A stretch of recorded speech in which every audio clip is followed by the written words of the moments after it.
Every town has a dark side.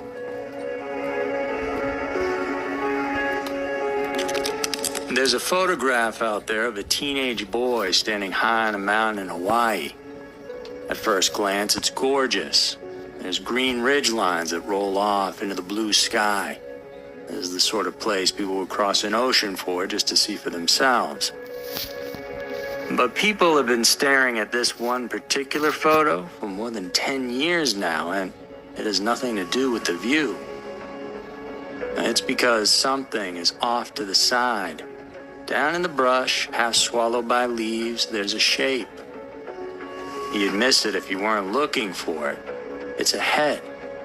It's what sure looks like a man crouched low in the bushes on a trail that was supposed to be completely empty, just sitting there, watching or maybe waiting.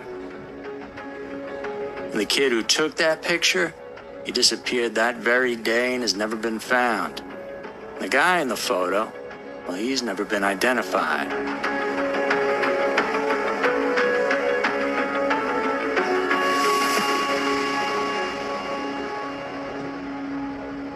Hey guys, it's Andrew, and thanks for tuning into Every Town where today we've got a genuinely unsettling case for you. It's a vanishing with no body, the one photograph that's haunted everyone who's ever looked closely at it. So, let's head on out to the island of Oahu together. This is Hawaii's most haunting unsolved disappearance, the Stairway to Heaven.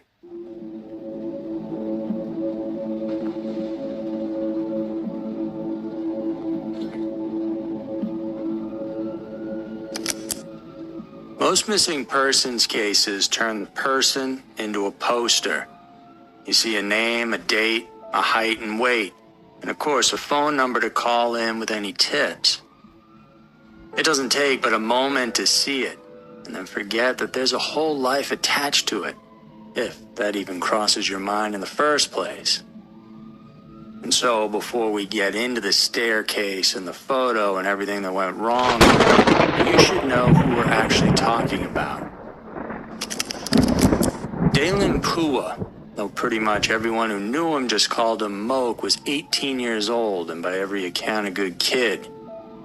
He was from South Kona, down on the big island of Hawaii, a senior at a Hawaiian immersion school, and graduation, it was right around the corner. And he already knew what he wanted to do next, culinary school. And the kid wanted to be a pastry chef. His family later said that he loved to bake, and if you go back and look at the GoFundMe they put together, well, that detail just sits there reminding you how innocent you can be at that age. An 18-year-old whose big dream was making desserts for people just to put a smile on their face. Now, Mōké was outdoorsy. He liked to swim and hike, and he was into photography, which is part of why we even have the pieces of this story that we do. His social media was filled with photos of beach days, friends, all the normal happy things. And Mōké wasn't some clueless tourist either who never set foot on a trail. It's worth knowing that his own dad described him as an experienced hiker. So, this was not a boy who didn't know how to handle himself in the mountains. That weekend, Mōké was over in Oahu, staying with his grandmother, Martha Bear. And somewhere in there, a thought got into his head. There's a hike on Oahu, the most famous, most forbidden, most flat-out illegal hike on the whole island. And Mōké decided he was going to do it.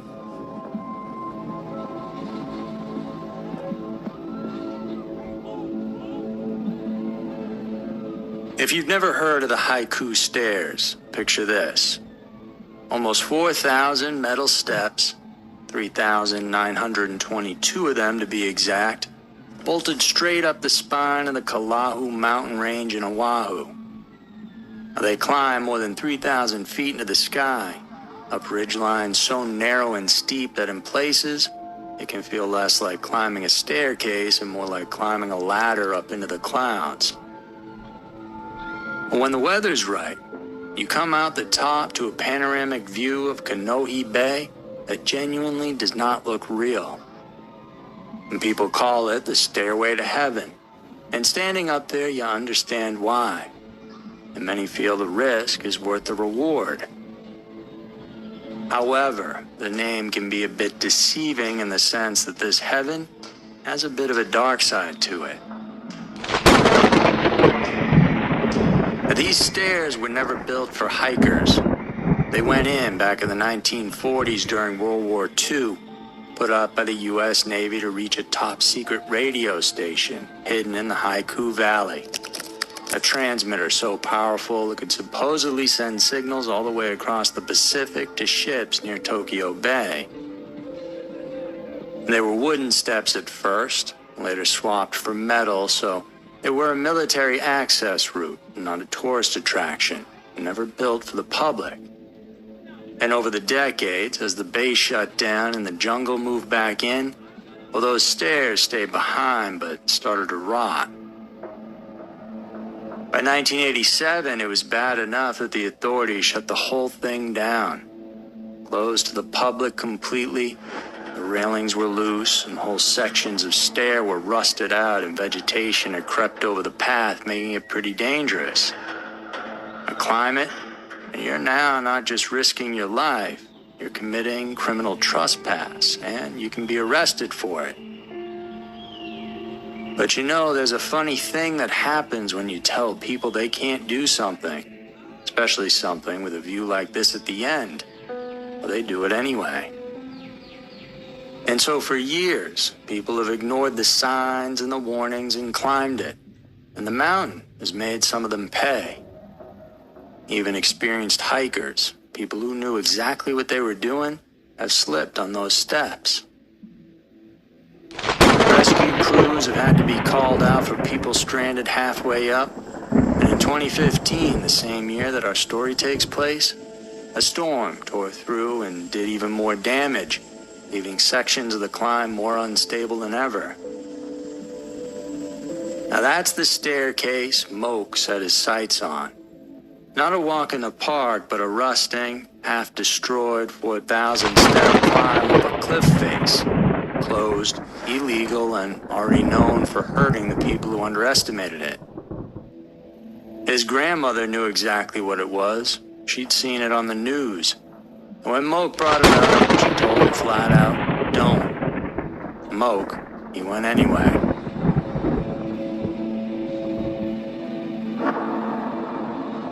On February 25th, 2015, Mōké posted a picture of the stairs to Facebook. The caption read, "Stairway to Heaven, hiking this insane hike tomorrow, wish me luck." So he wasn't really sneaking around about it, at least not online. Then on February 26th came what would turn out to be his final post on his account. 4 words and a hashtag, and the hike begins at Haiku.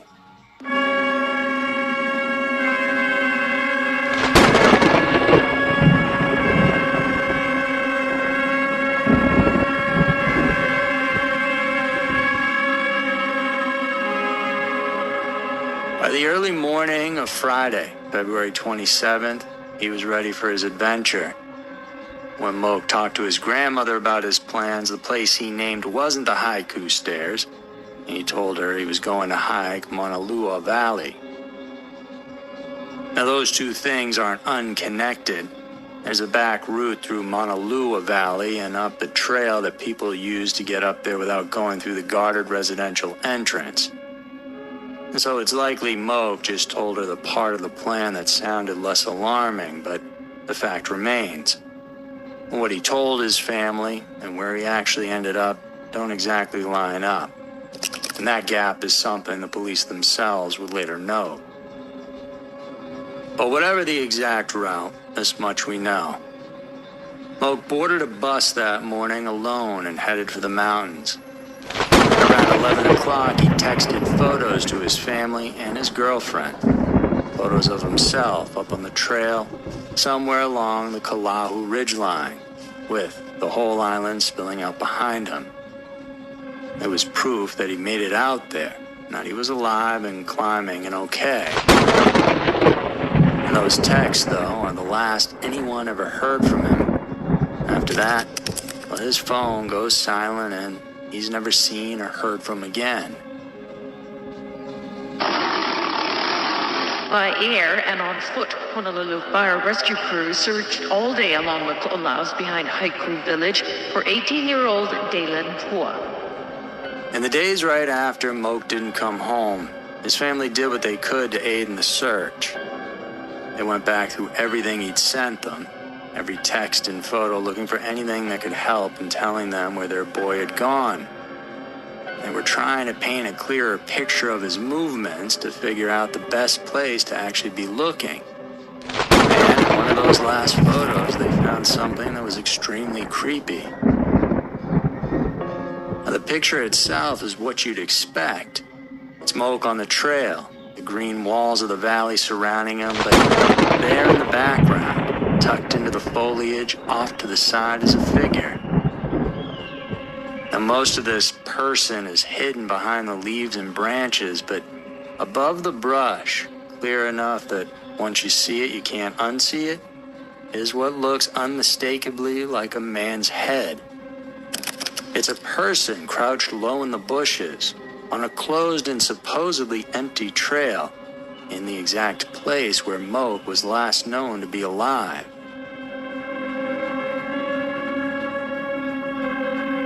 Now remember, this is a hike nobody is supposed to be on. It's illegal and remote, and in the frame, without him apparently even noticing, somebody else is down there in the undergrowth nearby. Could it be another adventurer just like Mōké out there to see the sights? Yeah, definitely could be. But given the circumstances of that day, and the fact that this person appears to be crouched, almost hiding from the camera, well, it's all a little suspicious. For the family, seeing that image didn't feel like a coincidence anymore. To them, this looked like someone who had followed their son up onto an empty mountain. In their minds, that man did something to Mōké. So, they did everything right. They took the image straight to the Honolulu PD, then to the press in public, begging anyone who recognized the figure or who'd been on that trail that day to come forward. Now, the police looked at it and put out a Crime Stoppers alert, and they said that if that shape in the bushes was in fact a person, then that person would be considered someone of interest in the case, aka someone they'd like to chat with. But from that push, all they heard was crickets. Nobody came forward with any info, and no one ever stepped up to say, "That's me. I was just taking a break in the bushes. Here's what I saw." The man in the photo, if it's a man at all, has never been identified to this day.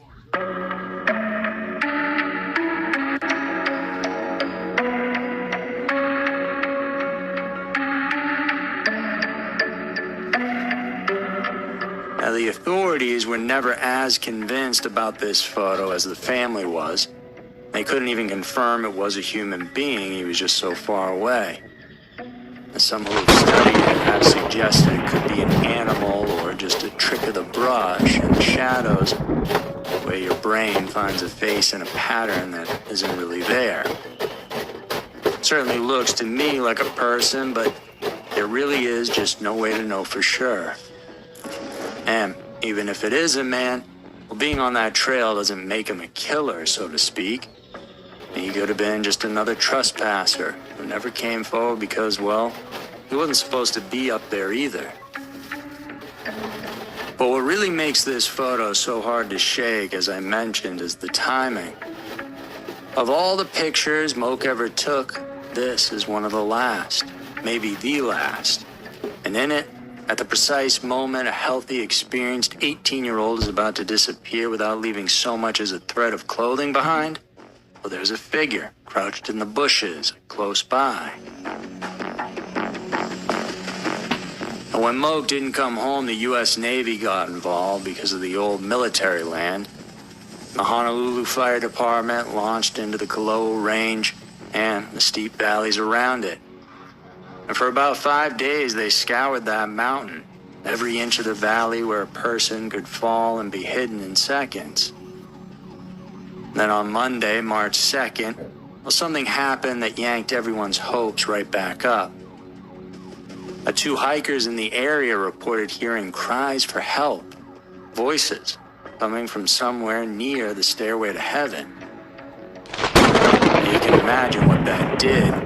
If Mōké was alive, hurt, stranded, stuck on a ledge somewhere down in that valley, then there was still time. The fire department pushed the search harder, extending it on the strength of those cries. They went out there and listened, they looked, and combed the area the sound seemed to come from. And they found no Mōké or source for the voice at all.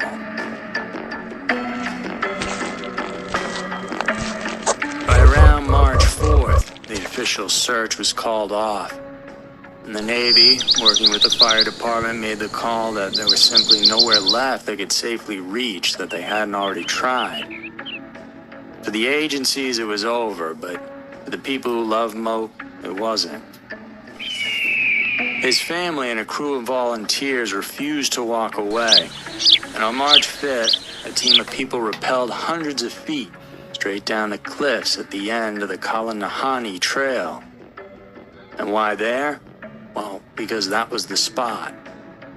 That was the area where Mōké's last photo had been taken. They went down into the one place they thought might hold an answer, dangling off a sheer rock face in the rain. And still, they found nothing. It's been really hard on our family, Mōké.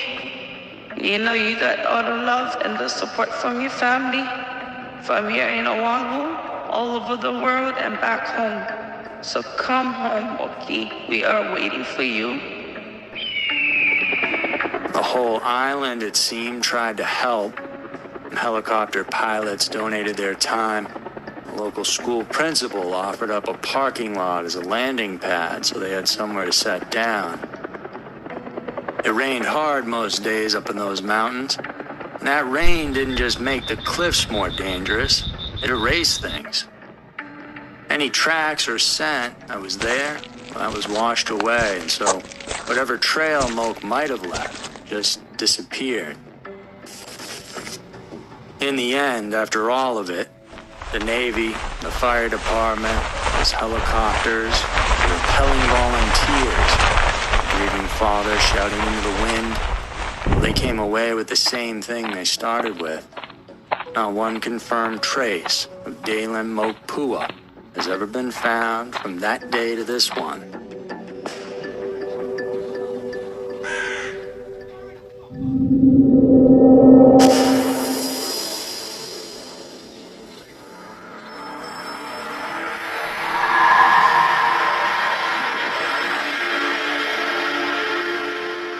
With no trace or remains, plus the picture of the man in the bushes, this case has had more than 10 years to grow theories, and they basically split into two camps. The first, and the one authorities lean toward, is the simplest and the saddest. Mōké slipped and fell.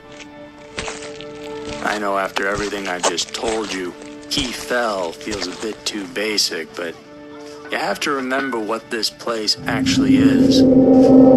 It's a mountain, ridge lines, a 4,000-step staircase, drops on both sides that go down hundreds of feet into thick jungle. A landslide had hit the area not long before, stranding hikers who had to be rescued. Even during the search for Mōké, the rescuers themselves reported slipping and falling on that terrain. The trails are very slippery, the cliffs are very steep. We want to limit how many people go up there. If they're untrained and they don't know what they're doing, their goodwill could end up turning into more of a disaster and more heartache if they don't know what they're doing. If the pros are losing their footing while actively being careful, then an 18-year-old moving alone, full of confidence, all it takes is one bad step. The valley below is deep enough and dense enough to hide a person completely. Which actually answers the question everybody asks, If he fell, why didn't they find a body? Well, because that ground is brutal. It's steep, overgrown, and soaked. And there's an even darker possibility folded into this one. Well, the same instability that might have caused the fall, well, could have finished the job. Another slide, a wall of mud and rock and vegetation coming down and burying whatever was beneath it under tons of earth. If that's what happened, Mōké could be up there right now, somewhere on that mountain, in a place no search team, no matter how long they looked, would ever find. But then there's the second camp, and the second camp keeps coming back to that image. The Mōké's family has never accepted the accident situation. And they believe fully their son was attacked, and that someone, perhaps on the same bus as him, just saw him alone and decided they were going to do something to him. And we all know there's bad people out there. That's just a fact. And if someone did anything to him, well, the same concept as mentioned above applies as well. Up there around the Stairway to Heaven, there's a lot of places a person could deliberately hide or bury a body, and it would never be found. And the trouble is, no matter what you think happened, belief is not evidence. So, everyone's left holding both at once. And the likeliest answer is the mountain. The most unsettling answer is the man. And there is no way right now to know which one is true. As time goes on, finding the real answer, well, that becomes less and less likely.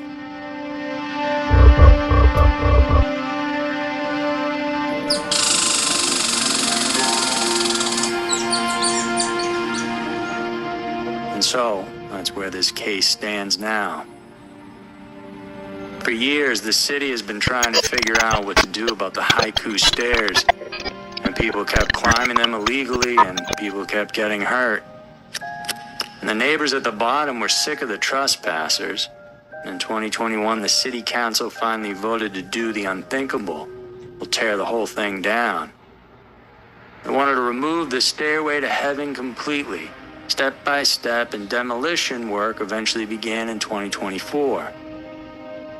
Now, standing in the way is a group called the Friends of Haiku Stairs, volunteers who fought to save it.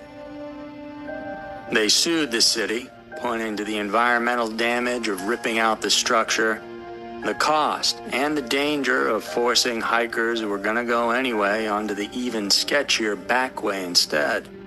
That's a serious endeavor, and the city has not even begun to grapple with the challenges, let alone cost out all the expenses.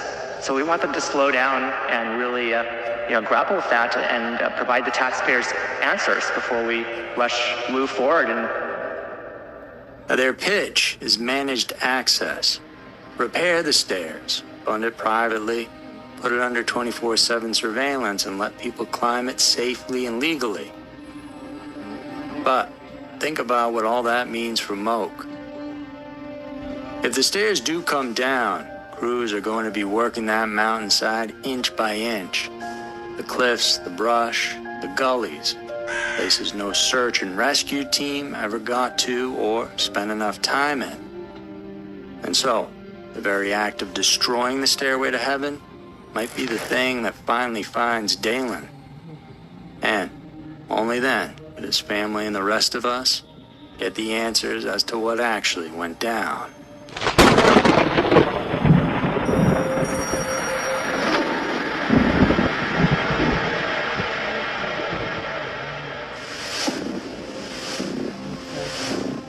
So that's going to do it for this week's episode of Every Town. Thank you so much for tuning in. If you're listening to this podcast, then just a heads up. We have another one called Scary Mysteries that you can check out. And we cover creepy stories from various states, from you, the audience, and true crime that's in the news. So go there for more true crime, and remember to come right back here next week for another episode of Every Town filled with scary, strange, and mysterious stories. Because you never know. Maybe your town will be next.